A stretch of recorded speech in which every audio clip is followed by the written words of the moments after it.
Did you know there are 3 deadly mistakes that you can make in buying real estate? The first is overpaying, the second is over-leveraging, and the last is mismanagement.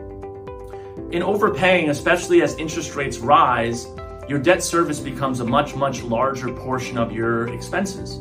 And so if you have a situation where you really want to buy a property and you really want to buy it, you've got 20% down and things are really, really good and you want to buy it really bad, you can ultimately overpay and have a situation where because of that debt, you are not cash flowing each month. You're actually negative cash flow. In those cases, what people are trying to do is they're trying to wait out till the interest rates come down and or the rents go up so that the debt service can be covered by the property itself. You have to generally wait in this situation. So in that case where you overpay, it's really a waiting game.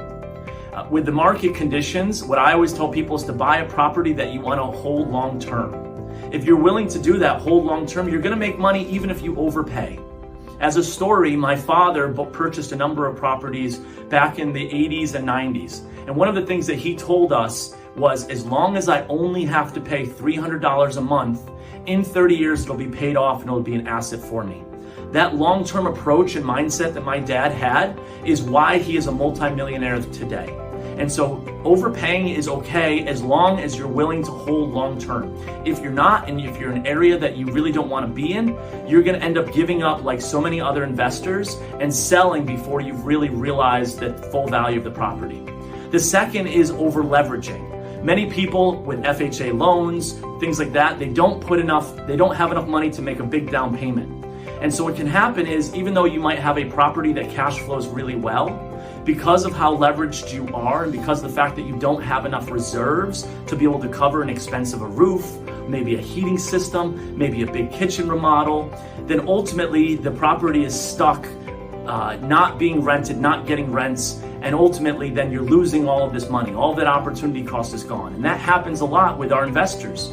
The property goes vacant, they've had it rented for 3 or 4 years, and they have not been saving and setting aside reserves. And then lo and behold, what happens is they don't have the $10,000 to be able to renovate the unit. And the property is stuck for 3, 4, 5 months while they try to get their money together to be able to do it. If you over leverage, if you spend more money than you have available, if you don't have the reserves, you could get burned in real estate. The last is mismanagement. A lot of people talk about slumlords negatively. I don't actually believe that any person that buys property decides, I'm going to be a slumlord. What they decide is, I don't want to spend much money on maintenance and repairs. And so what ends up happening is then the property gets in a disrepair, and the only one that's going to be willing to rent that property is someone that's desperate or someone that's going to continue to wear on the property excessively.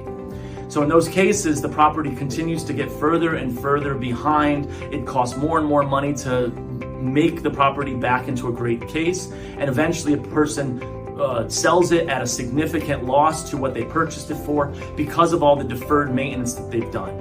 We consider this to be mismanagement. By continuing to put money into the property to maintain it, you can get better tenants that'll pay the rent timely, they'll take better care of the property, and the property will continue to appreciate with inflation and appreciate with the natural inflation that occurs with time.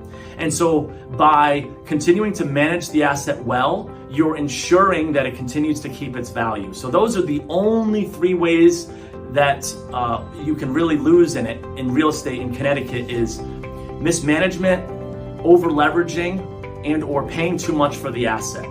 As long as you stay away from those, you're going to have a lot of success as a real estate investor in Connecticut. Thank you.